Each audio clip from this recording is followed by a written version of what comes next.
ನಮಸ್ಕಾರ ದೇವ್ರು. ಈ ಪದ ಕೇಳಿದ್ರೆ ಲಕ್ಷಾಂತರ ಜನ ಕನ್ನಡಿಗರಿಗೆ ನೆನಪಾಗುವಂತಹದ್ದು ಒಬ್ಬ ವ್ಯಕ್ತಿ. ಕೈಯಲ್ಲಿ ಕ್ಯಾಮ್ರಾ, ಬೆನ್ನಲ್ಲಿ ಬ್ಯಾಗು, ಮನಸ್ಸಲ್ಲಿ ಸಾಹಸದ ಕನಸು.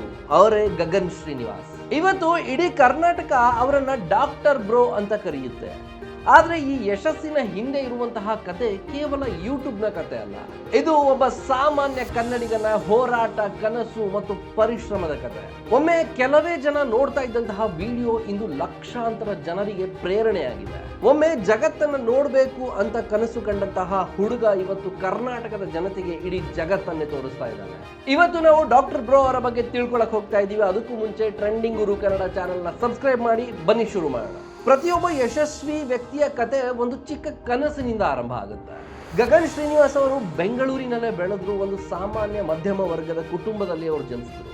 ಇತರ ಮಕ್ಕಳಂತೆ ಶಾಲೆ, ಸ್ನೇಹಿತರು ಮತ್ತೆ ಸಾಮಾನ್ಯ ಜೀವನ. ಆದ್ರೆ ಅವರಲ್ಲಿ ಒಂದು ವಿಶೇಷ ಗುಣ ಇತ್ತು.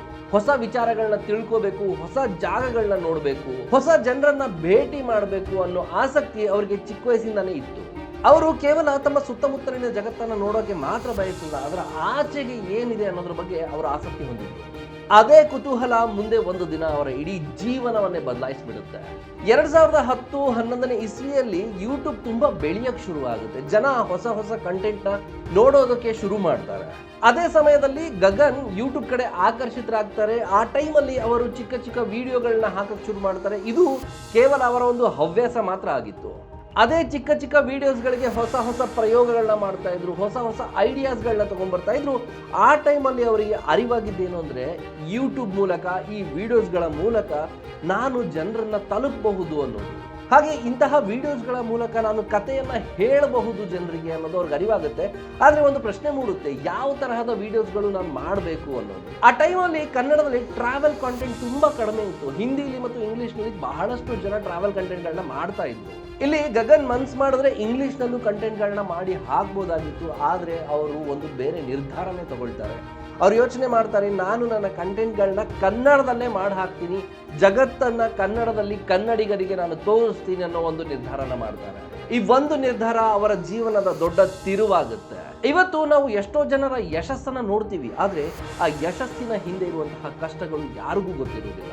ಹಾಗೆ ಗಗನ್ ಅವರ ಆರಂಭಿಕ ದಿನಗಳು ಕೂಡ ಸುಲಭವಾಗಿರಲಿಲ್ಲ. ಅವರ ಹತ್ರ ಕ್ಯಾಮ್ರಾ ಇರಲಿಲ್ಲ, ಟೀಮ್ ಇರಲಿಲ್ಲ, ಸ್ಪಾನ್ಸರ್ಸ್ಗಳಿರಲಿಲ್ಲ. ಕೆಲವೊಮ್ಮೆ ಒಂದು ವಿಡಿಯೋ ಶೂಟ್ ಮಾಡೋದಕ್ಕೆ ದಿನಗಳ ಗಟ್ಟಲೆ ಕಾಲಾವಕಾಶ ಬೇಕಾಗ್ತಿತ್ತು. ಶೂಟಿಂಗ್, ಎಡಿಟಿಂಗ್, ಅಪ್ಲೋಡಿಂಗ್ ಎಲ್ಲನೂ ಕೂಡ ಅವರೊಬ್ಬರೇ ಮಾಡ್ತಾ ಇದ್ರು. ಆದ್ರೆ ಅವ್ರಿಗೆ ಸಿಕ್ಕಂತಹ ಪ್ರತಿಫಲ ಆ ಟೈಮಲ್ಲಿ ಕೆಲವು ವೀಕ್ಷಣೆಗಳು. ಅಂದ್ರೆ ಜಾಸ್ತಿ ಜನ ಆ ವಿಡಿಯೋಗಳನ್ನ ನೋಡೇ ಇರಲಿಲ್ಲ.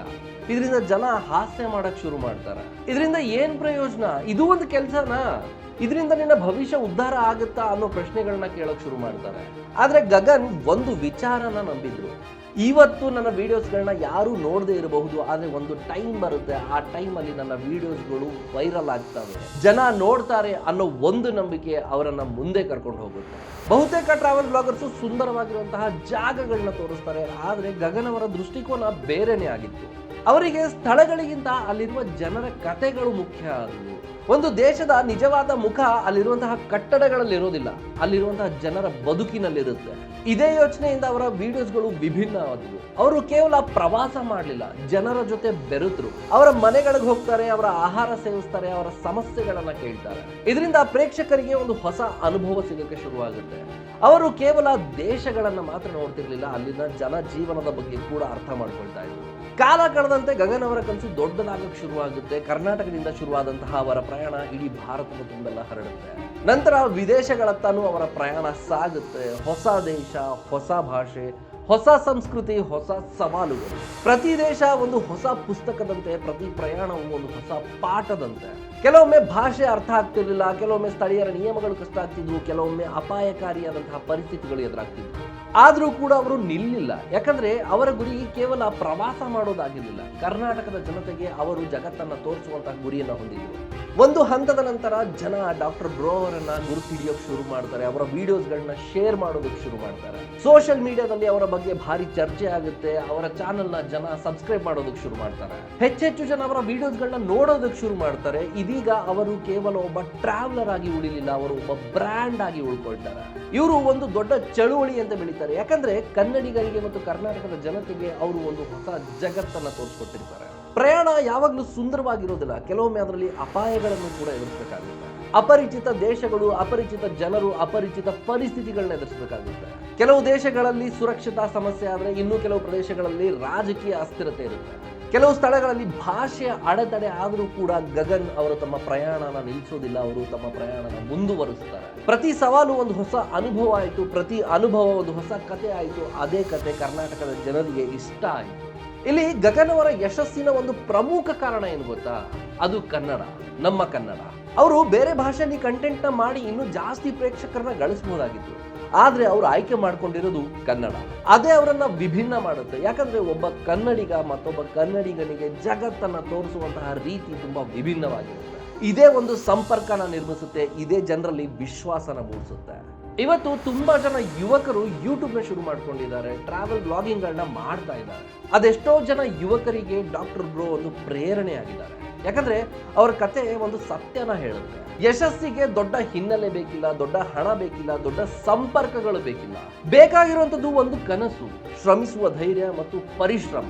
ಒಮ್ಮೆ ಜಗತ್ತನ್ನ ನೋಡಬೇಕು ಅಂತ ಕನಸು ಕಾಣ್ತಿರುವಂತಹ ಯುವಕ ಇಂದು ಎಷ್ಟೋ ಜನ ಕನ್ನಡಿಗರಿಗೆ ಜಗತ್ತನ್ನೇ ತೋರಿಸ್ತಾ ಇದ್ದಾರೆ. ಒಮ್ಮೆ ಕೆಲವೇ ಜನ ನೋಡ್ತಿದ್ದಂತಹ ವಿಡಿಯೋಸ್ಗಳು ಇಂದು ಕೋಟ್ಯಾಂತರ ಜನರ ವೀಕ್ಷಣೆಯನ್ನ ಪಡಿತಾ ಇದ್ದಾವೆ.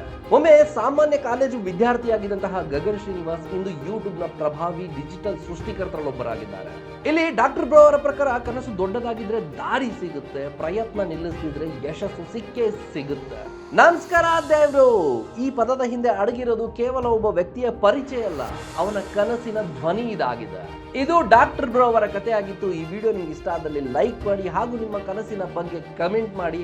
ಆದಷ್ಟು ಹೆಚ್ಚು ಈ ವಿಡಿಯೋನ ನಿಮ್ಮ ಗೆಳೆಯರಿಗೂ ಶೇರ್ ಮಾಡಿ. ಮತ್ತೆ ನಮ್ಮ ಚಾನಲ್ ಟ್ರೆಂಡಿಂಗ್ ಗುರು ಕನ್ನಡ ಚಾನಲ್ನ ಸಬ್ಸ್ಕ್ರೈಬ್ ಮಾಡಿ. Thank you.